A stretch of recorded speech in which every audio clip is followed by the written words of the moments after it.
absolute banger. That is Costa Ojwang and Savara with Jathum, bringing us to the start of this hour at only 6 minutes past 10. A very good morning to you and welcome to the AM. And you're hanging with me, Maria, all the way till 12 in the PM. And like I told you, in this hour, we're about to deep dive into conversation with our guest who's actually in studio. And we're about to discover all her good music, why she does what she does, and more of what she's doing right in this hour. And we're about to dedicate it to all her music as we get to deep dive and, of course, get to know more about her. But, of course, starting us off in this hour is some Jiru, Chevy Kev coming through with Leo Z, starting our session officially on Baze Radio. We're on Jiru with Chevy Kev on Leo Z. And yes, getting us started as we deep dive into conversation. And you know how it goes before we put on the microphone, guys. And now, make some noise! Turn up your radios. I just want your autograph! For our Baze Radio guest. Stay tuned. Yes, ladies and gentlemen, it is not a lie, it is not a hoax when I tell you, Jiru's in the building. Yes. Good morning, honey. Good morning. First of all, I have to say you're such a ball of energy. Am I? You really are. I feel like it's the coffee because in the morning I'm usually like a zombie before I break out of my eyes. Oh, really? Yeah. Wait, so how long does that take? Like an hour. Don't talk to me. Like, give me space to defrost. What? Did you see that tweet? Of the guys at I can't imagine dating somebody who wakes up in the first thing they're blending one of the juice. things I was afraid of. Exactly. Because I would be so stressed. Why are you talking? No, okay, maybe the talking bit for me is a bit like, it's okay. I don't mind you blending your juices. No, I'll hear you blending the juice. No. Blend. Listen, if that's your process, that's your process.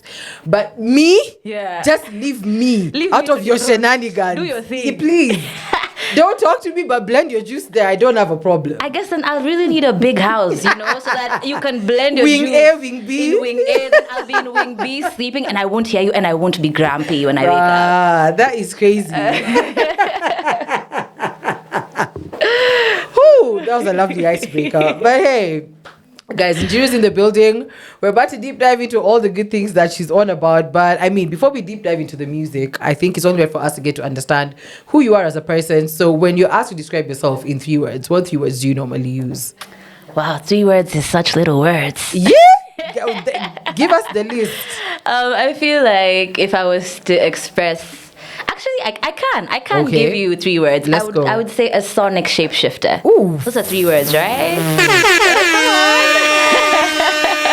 Okay, first of all, break it down like you're talking to a 3-year-old. What is a sonic shapeshifter? First of all, that's a tongue twister for me, so please don't do that again. Thanks. It's too early in the morning. Sonic, it's a big, it's difficult. Oh, so I would say that's just someone who's always changing how she sounds.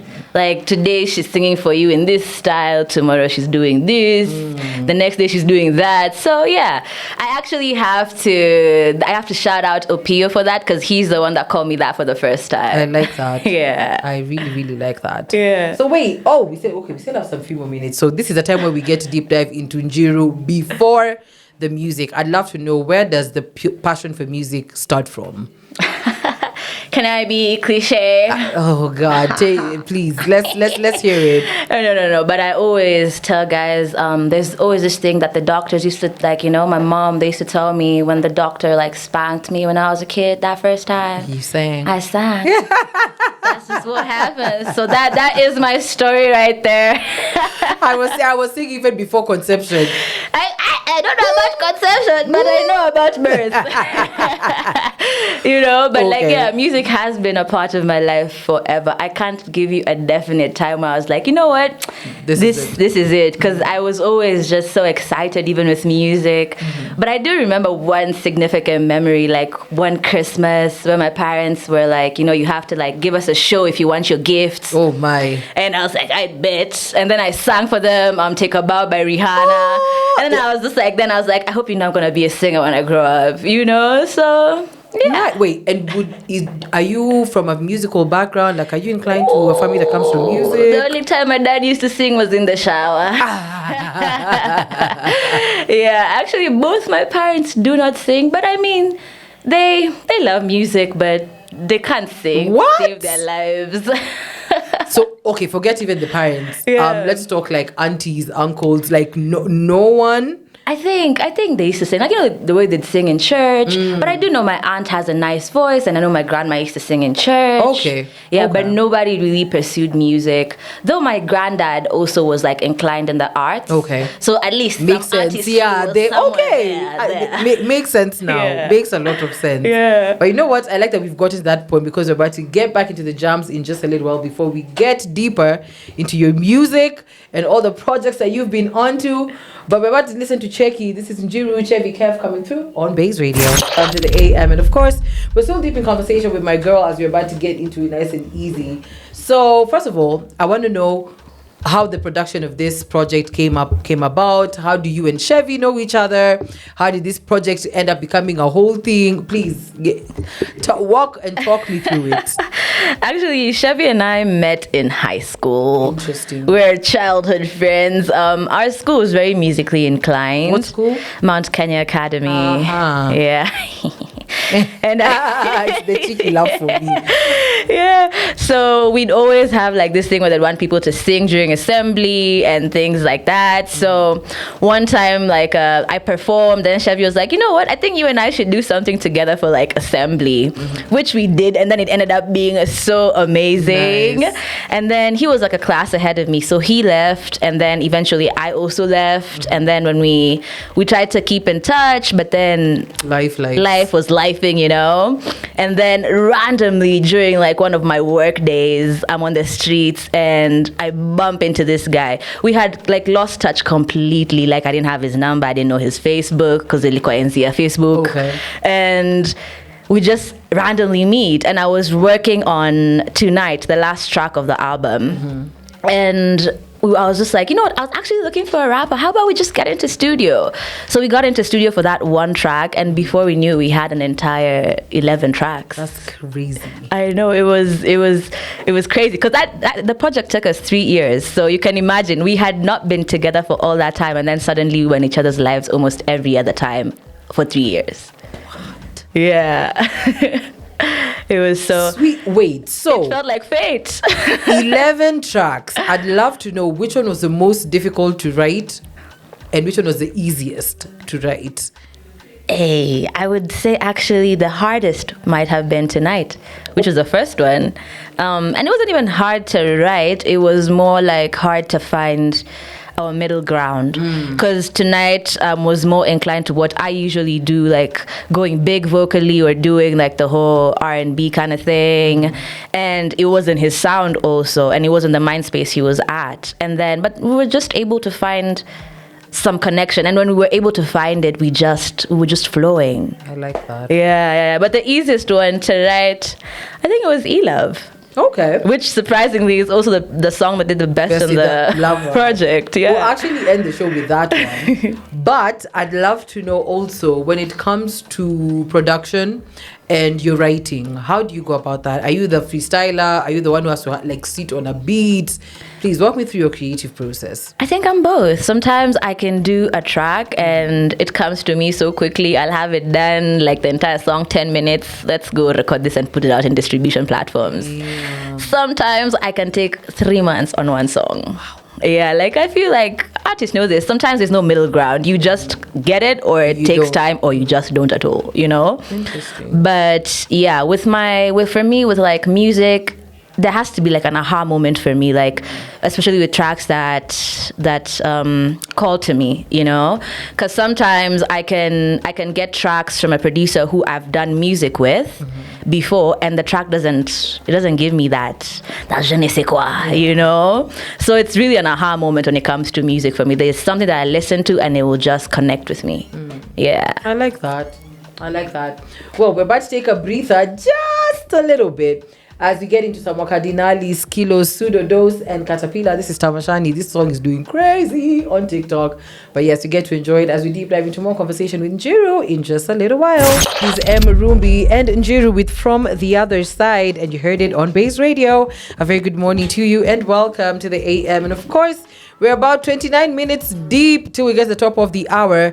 But I'd love to know from you, Njiru, first of all, as you go about making your music, writing your music.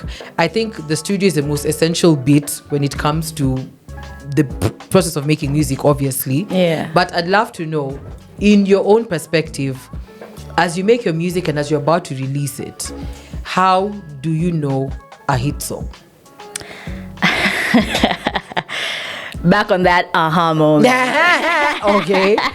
But I feel like it's always just in the studio. You can feel it even with the producer. You're just like, it's a song that you can listen to 100 times in that one day before anyone else can even hear it, you know? Because I'm thinking like E-Love, when we made it in the studio, everyone in the room were all just like, what did we just do? And then when we got to add the saxophone part on E-Love, that's when we were like, oh my God, we just laced some serious crack on this track, you know? And it was just like, you find yourself in your own space listening to this track almost like 1,000 times. So I feel like that's when you realize, hey, yo, I have a banger in my hands. I like that. Yeah, but I mean, you wouldn't think of it as a banger, just like, it's a really great song. Yeah. But is there a science? Like, is there a proper structure that you, like how you're supposed to write, how you're supposed to produce for you to know that, boom, this is a hit song? I mean, you could. What? You could have, like, you could follow the routine to get a pop track. Okay. However, do you want to follow the routine or do you want to break boundaries and then create a pop song that nobody expected? Mm-hmm. You know, it's bringing back that conversation we were just having. Sometimes you just have to take the risk, venture out from the norm. True. And you can create something that nobody expected but is really good. So as an artist, you should keep experimenting because you're an artist. True. You're making art. Yeah. Make art that people will come back and listen to and be like, oh my God, I didn't expect this structure to kick like this. That, okay. Yeah. I like that. And as we switch the conversation just a little bit and talk about performances, I mean, you've performed at some of the most iconic places. And I'd love to know, what is your most memorable moment when performing? I think it was when people were singing back my music to me. Mm-hmm. You know, you always see that on social media of other artists getting to experience that.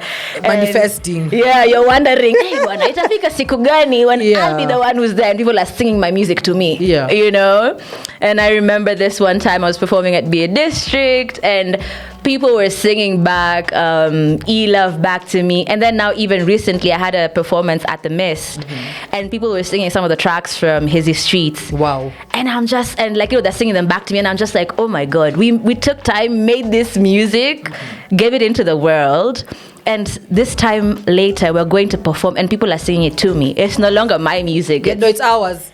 Yeah, it's the ours. people's music. In fact, now that we've had on this conversation, so there was a debate that we were having a few days ago about how when artists create music, okay, let me give you an example. See, like T-Pain. Yeah. T-Pain's Buy You a Drink. So for the longest time, everybody's been saying their own thing. Yeah. So T-Pain comes on Twitter and he's like, nah, bro, you guys are saying the wrong things at the lyrics. And guys are like, excuse you. You gave that song to us, we dictate the lyrics. It's our song now. What do you mean? Yeah, like, what do you Here mean? Here are the lyrics yes. we know. Take this. What do you mean? Go back to the drawing board and write what we've told you. Period. So have you ever had a moment where somebody sang your song and you're like, I don't think I say that in that song, but go off, sis. Yeah. I've been hearing it. The time my friend was even singing my music and they were doing their own words, and I was like, no, it's actually this, and they were like, I didn't ask you though. Back up. And I was just like, whoa, I'm sorry, I didn't know. I really thought it was my song, but you know what? It's your song. Once you, and that's what artists need to understand. When you make the song and it's in the studio, it's your song. Yeah. Once you hit distribute, it's done. That's the end. It's done. That's no my job baby. now. You've had like mtoto akienda kwa dunia. Bas, mtoto wa dunia. Done. Yeah. No debates about that. But again, oh my gosh, we have to go back into the music for a bit. But yeah, there's still more conversation coming, so definitely stay put. As we're about to deep dive into I See You featuring Drew and Chevy Kev on Baze. GTX Butchros with Bay, and you heard it on Baze.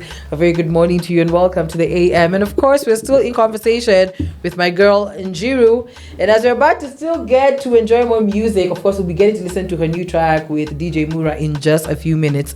But I'd love to understand, because we were just having an off-air conversation, but let's just go to story back into the state of the industry. In your opinion, how do you think the trajectory is currently, and what can be done to make things better for artists in Kenya? I feel like for the longest time, the music industry has not been an industry, it's been a sector. Ooh, clock it. No, honestly, it has been a sector because we used to be included with sports. Actually, yeah. Yeah, but right now there is an audacity that people are walking around with that I am absolutely loving. That people are pressing on, even if, because I think I was mentioning before how much gatekeeping there is in the industry, where if you don't do a particular sound, Kenyans don't, they don't want to open the doors for you because they're like, you know what, you're not popular. But how will I get popular if you're not giving me a platform, you know? Open the door. Open the door. I don't know how you want to. Or in fact, close yourself in that door and stay in that. We'll open another door. We'll crack the wall. Honestly, because we need to keep fostering community, which I'm seeing a lot of right now. I think artists are trying to work together and push the industry for themselves because they've realized no one else is going to do it for us, you know? So right now I'm definitely seeing so much more push with like the Kenyan sound, not even a Kenyan sound, with Kenyan artists, because I think I don't want to say Kenyan sound because I feel like that's also limiting. Yes. Because there's such a diverse sound that's happening right now. If you're keen on like Kenyan music, yes, there's so much happening in rock and R&B and what. And I think what needs to happen is that we need to hear more of this in platforms that access Kenyans all over. Yeah. You know, when you want to hear this more Kenyan music on radio, because think of like Nigeria and how much Nigerian music is played on their stations. True. Like, you know, I wanna go to a radio station and before I hear a track from someone in the States, I've had like 5 Kenyan songs. Truly. And that's what we need more of right now. And not just 5 Kenyan songs that all sound the same. Yeah.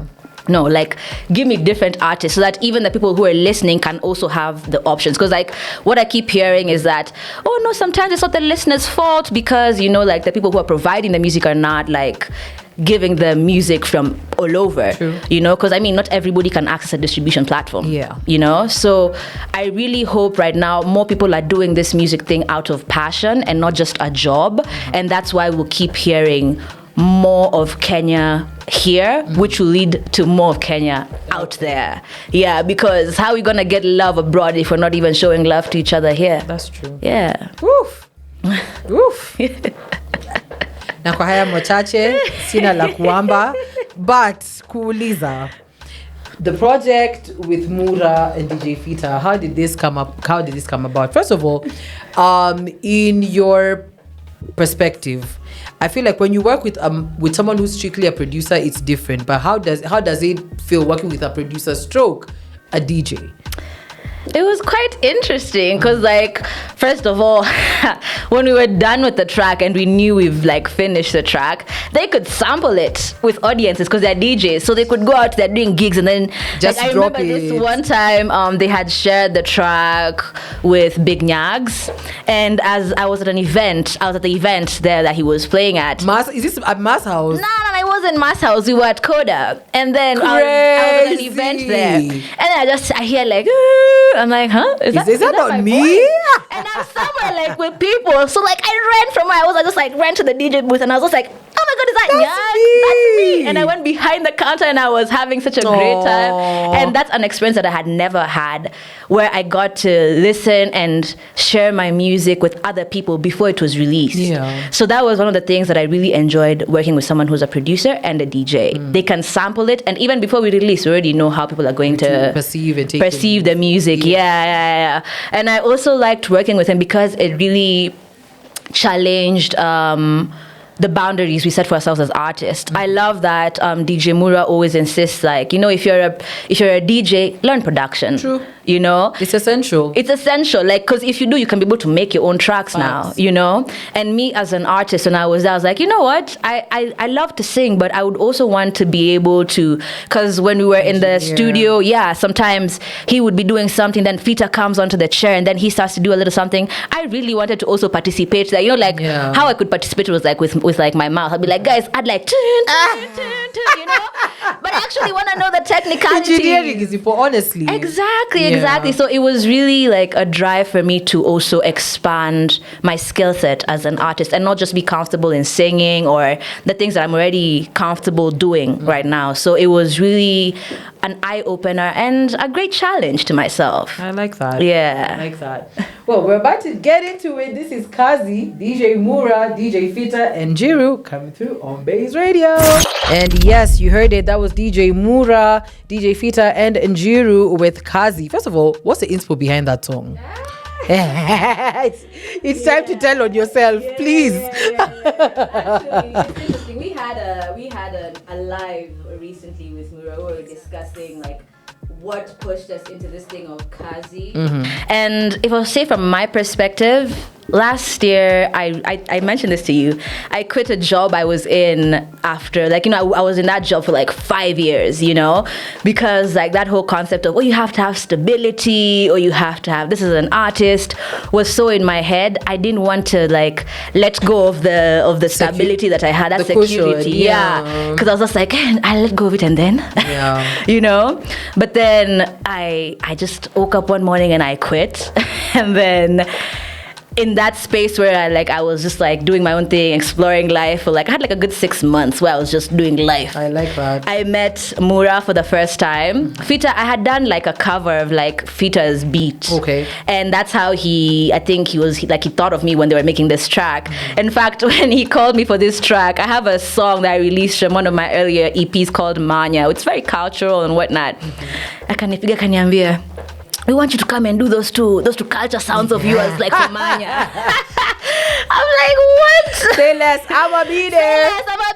You know? But anyway, so I got into this. I had never written for an Unz track before, so, because like all the tracks I've written are like very wordy, very Afro words. R&B, So when I got into the studio, I had like a whole page of words, you know? And then I'm like, I've written some things. Maybe we can just see how we're gonna arrange all of this. Then I just sang the first 2 lines and Mura was like, done. Yeah. Literally. He said, those 2 lines, that's Done. a track. And I was just like, yo, I have like page. I have another 14 to go. And I was just like, nah, girl, it's okay. You can go say those words to yourself when you go home. Oh my. We want those first 2 lines. And that 4 or 5 minute track is just composed of 2 lines about how you're adamant about, we're going to choose the kind of work we want to do.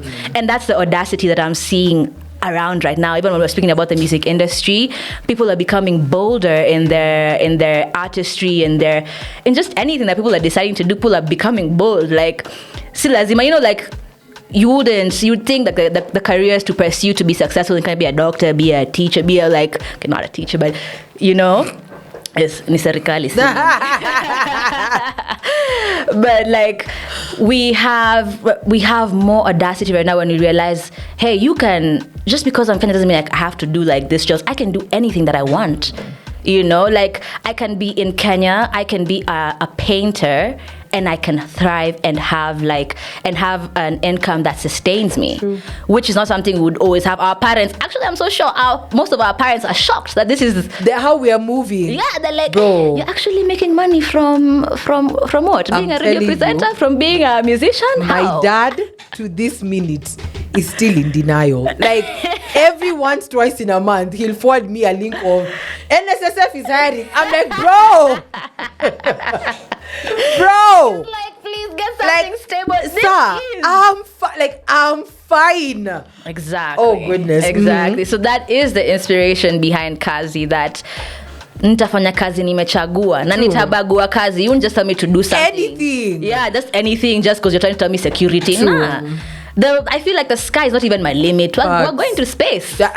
We're keeping it going. Period. You know, till we get into other light years. Like, I love the audacity that Kenyans have right now, and I can't wait to see what is going to take us. I love that. Let's keep pushing. Let's keep doing what we want, because we're the ones who decide our destiny, not anyone else. Period. I like that. But child, seems like we've come to the end in just a few minutes, but I'd love to know, what are you working on this year? How is this year looking like for you musically, personally? What is Njiro about to get into? I have so much music coming out this year. Yay! And the direction that I'm taking with music right now, I'm going a bit more upbeat. So like that. I can't wait for you guys to hear It's time to groove, baby. You know, it's time to groove. Actually, the music video for Kazi is gonna be coming out on Monday. Hey, so I got you. I got you. I got you. Monday asubuhi. I got you. You know, I have a gig on the 13th at Kavali. Nice. Before Valentine's, so kuja tu wapenzi ama wenye hamna wapenzi pia, niko na nyimbo zenu pia. You'll be the lover for the night. I'll be the lover for the night. And if you don't want to be my lover, it's okay. We can also just cry together about the condition of the streets, because the streets are not for the weak. Honestly, bro. Honestly. No, but I do think Nairobi has a problem. But that's a different conversation. They're all together. Yeah, but I do have a lot of music coming up. If you can, or if you want to, you can follow me on my social media platforms on anything: TikTok, Twitter, Instagram at The One Who Sings. Okay. Why The One Who Sings? Why not just call yourself Njiru? But it's Njiru, but The One Who Sings. I'm so lost. Is that the meaning of Njiru? No, Njiru is just Njiru. Njiru is my name.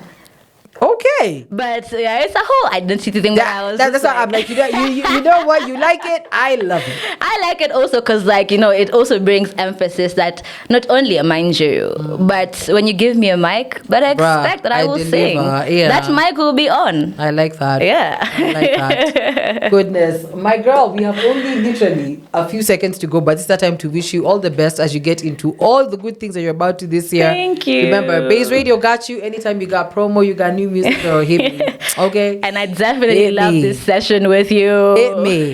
Now, you made it so easy. This was actually really nice. I've enjoyed my 1 hour with you. This was nice. Me too. But guys, like you heard, run those numbers up on the socials. And yes, get support on the 13th. Pull up on Njiru at Kavali.